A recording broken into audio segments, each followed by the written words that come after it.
제 22장.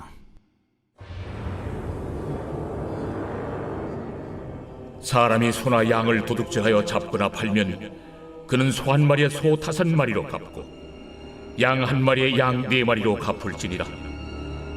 도둑이 뚫고 들어오는 것을 보고 그를 쳐 죽이면 피 흘린 죄가 없으나 해돋은 후에는 피 흘린 죄가 있으리라. 도둑은 반드시 배상할 것이나 배상할 것이 없으면은 그 몸을 팔아 그 도둑질한 것을 배상할 것이요, 도둑질한 것이 살아 그의 손에 있으면 소나 나귀나 양을 막론하고 갑절을 배상할지니라. 사람이 밭에서나 포도원에서 짐승을 먹이다가 자기의 짐승을 놓아 남의 밭에서 먹게 하면 자기 밭에 가장 좋은 것과 자기 포도원에 가장 좋은 것으로 배상할지니라. 불이 나서 가시나무에 댕겨 낯간이나 거두지 못한 곡식이나 밭을 태우면 불러온 자가 반드시 배상할지니라.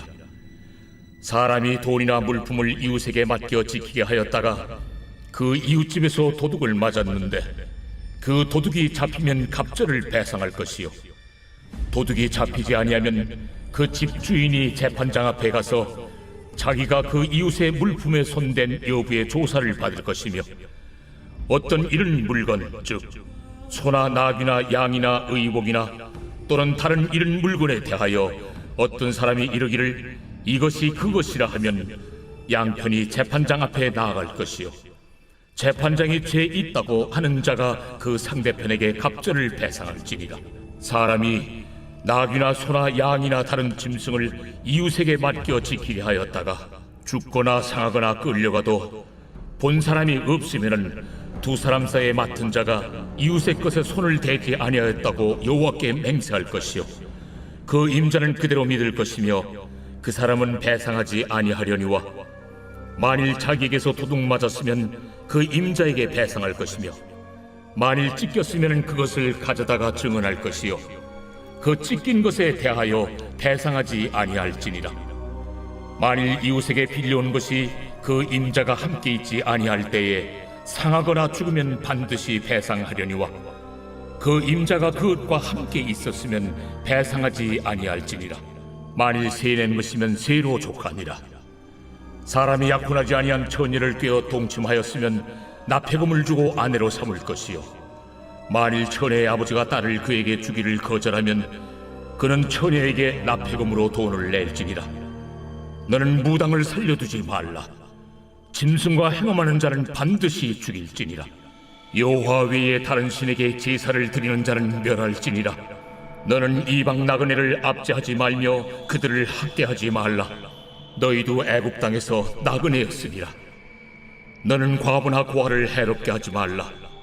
네가 만일 그들을 해롭게 함으로 그들이 내게 부르짖으면 내가 반드시 그 부르짖음을 들으리라.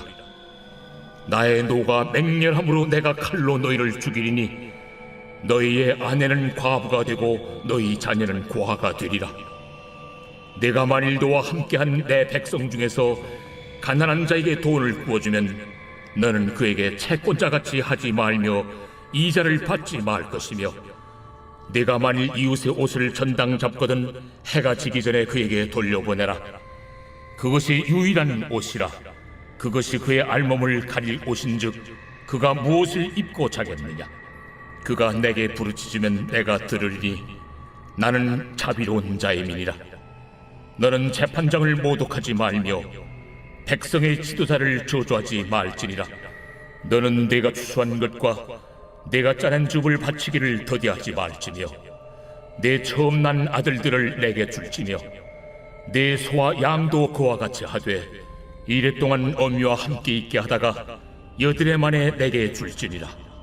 너희는 내게 거룩한 사람이 될지니 들에서 짐승에게 찢긴 동물의 고기를 먹지 말고 그것을 개에게 던질지니라. 오늘의 말씀 출애굽기 22장의 말씀입니다. 창세기를 통해 아브라함과 야곱과 요셉을 만나주셨던 하나님을 생각해 본다면 출애굽기에서 만나는 하나님은 조금은 다른 하나님이라는 사실을 보게 됩니다. 출애굽기 하나님은 요셉의 하나님처럼 뒤에서 은밀하게 도와주시는 분이 아니십니다. 물론 아브라함과 야곱을 만나주셨던 하나님은 요셉의 하나님보다는 적극적이신 분이셨지만 출애굽기의 하나님과 비교해 봤을 때 그렇게 적극적으로 개입하시지는 않았습니다. 출애굽기를 보면 모세와 이스라엘 백성들을 구원하시기 위해서 하나님은 직접 뛰어드셨습니다. 누구를 대신 보내서 싸우게 하신 것이 아니라 직접 모세와 함께 싸우셨던 하나님은 싸움에 능한 분 혹은 전사라고 표현할 수 있을 정도입니다. 이렇게 하나님께서 직접 역사의 주역이 되셔서 이스라엘 백성들을 애굽에서 건져내 주셨습니다. 특별히 홍해바다 앞에 선 모세는 두려워 떨며 불평하는 백성들에게 이렇게 고백하였습니다. 너희는 가만히 있어서 여호와께서 오늘날 너희를 위하여 행하시는 구원을 보라. 이처럼 하나님은 역사의 방관자가 아니라 역사의 창조주시고 동시에 역사를 친히 주관하시는 분입니다. 우리 삶 속에서도 이런 하나님이 직접 개입하셔서 구원을 경험하게 하시는 능력의 주이심을 기억하시기 바랍니다.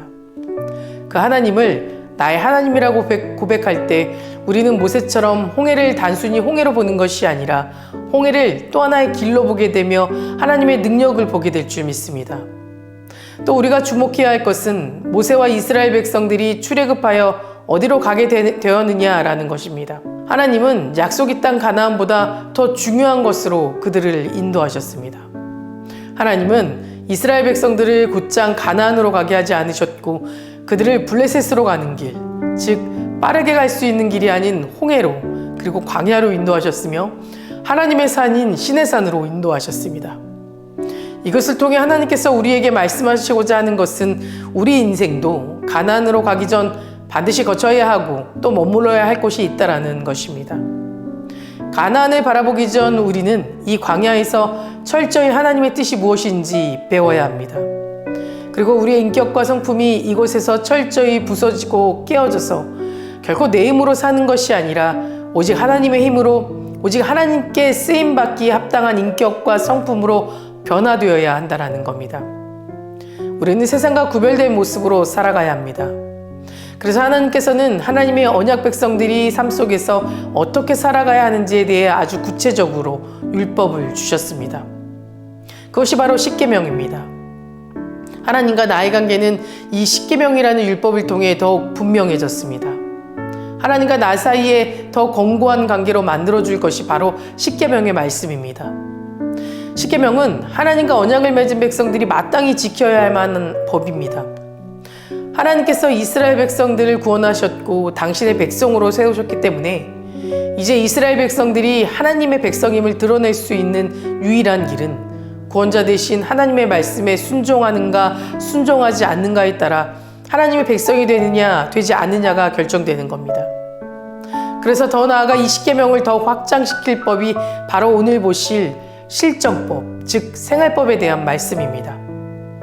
실제 십계명의 실정법들은 이미 20장에서부터 시작되었는데요. 20장에 우상과 제단에 관한 법으로 시작해서 21장에는 귀 뚫는 종의 소유에 관한 법, 그리고 상해를 입었을 때 어떻게 해야 하는지 상해법에 대한 말씀이 나옵니다. 그리고 오늘 22장에는 배상법과 도덕에 관한 두 가지 법이 기록되어 있습니다. 1절 말씀에 소나 양을 도둑질하면 소는 5배로 양은 4배로 갚아라 라고 되어 있고 5절 말씀에 자기 짐승을 남의 밭에서 먹게 하면 자기 밭에 가장 좋은 것으로 배상하라 라는 등등 재산권 침해에 대한 배상법을 아주 세분화시켜서 정확하게 어떻게 배상하라까지도 답해주고 있습니다. 이것을 통해 우리가 느낄 수 있는 것은 바로 하나님의 마음일 것입니다. 우리를 향한 하나님의 마음에는 분명 긍휼과 배려가 있으며 서로가 분쟁하지 않고 질서 있게 살아가기를 원하는 하나님의 마음을 발견할 수 있습니다. 이러한 실정법이 없었다면 이스라엘 백성들은 더욱 혼란스러울 것이고 손해 입은 자들의 억울함은 풀지 못했을 겁니다. 하나님께서는 이러한 약자들을 보호하기 위해 법을 만들어 주셨던 것입니다. 하나님은 모든 사람을 사랑하시고 품으시지만 특별히 더 관심 가지고 바라보고 있는 영혼이 있다면 바로 이 약자들이라는 것을 깨닫게 됩니다. 하나님의 마음은 늘 낮은 곳으로 흐르고 있습니다. 이것을 잘 대변해주고 있는 말씀이 바로 오늘 21절에서 23절의 말씀입니다. 너는 이방 나그네를 압제하지 말며 그들을 학대하지 말라. 너희도 애굽 땅에서 나그네였음이라. 너는 과부나 고아를 해롭게 하지 말라. 내가 만일 그들을 해롭게 함으로 그들이 내게 부르짖으면 내가 반드시 그 부르짖음을 들으리라. 하나님은 대놓고 나그네와 과부와 고아를 압제하지 말고 해롭게 하지 말라고 말씀하셨습니다. 우리의 마음이 지금 어디를 향하고 있어야 하는지 하나님은 우리에게 분명하게 말씀하고 있습니다. 나그네와 과부와 고아처럼 누구 하나 돌봐줄 사람이 없는 약자를 향해서 우리의 마음을 쏟기를 원하고 계십니다. 나에게 이러한 국률의 마음, 따뜻한 마음, 돕기를 원하는 마음이 있다면 우리는 지금 하나님의 마음을 품고 있다는 증거일 겁니다. 예수님을 믿는다는 것이 어떤 의미입니까? 이재철 목사님의 책에 보면 이런 글이 있습니다. 예수님을 믿는다는 것은 주님의 인격을 믿는 것이다. 즉, 그 인격이 내 삶에 드러나는 것이라고 말하는 겁니다. 아무리 예수님을 오래 믿었다 하더라도 그 사람의 인격에 예수 그리스도의 인격이 배어 있지 않다면 자기 삶을 주님께 온전히 드리지 못할 것입니다. 예수님께서 가난한 심령이 되셔서 가난한 이들과 함께 하신 그 예수님의 인격에 동참하지 않는 한 우리는 참된 믿음을 가질 수 없게 될 것입니다. 사랑하는 성도 여러분, 이 새벽에 저와 여러분 가운데 이러한 예수님의 마음이 회복되고 예수님의 인격이 우리의 삶에 배어들 수 있기를 간절히 기도합니다. 다 같이 기도하시겠습니다. 오늘은 목요일입니다. 목요일의 공동기도 제목은 다음 세대와 그 가정을 위해 함께 기도하겠습니다. 아이들이 예배의 자리를 떠나지 않게 해달라고, 그리고 다음 세대가 세상의 죄에 물들지 않고 믿음으로 자라게 해달라고, 또 각 가정의 예배가 회복될 수 있도록 함께 기도해 주시기 바랍니다. 그리고 올해 수험생을 위해서도 함께 기도해 주시기 바랍니다. 수험생의 이름은 권재우, 권준, 김사민, 김성재, 김수민, 김시호, 김희준, 유승철, 박도현, 배준혁, 신현정, 오채연A, 오채연B, 이도연, 이예린, 이정민, 전유빈, 정민재, 차재욱입니다.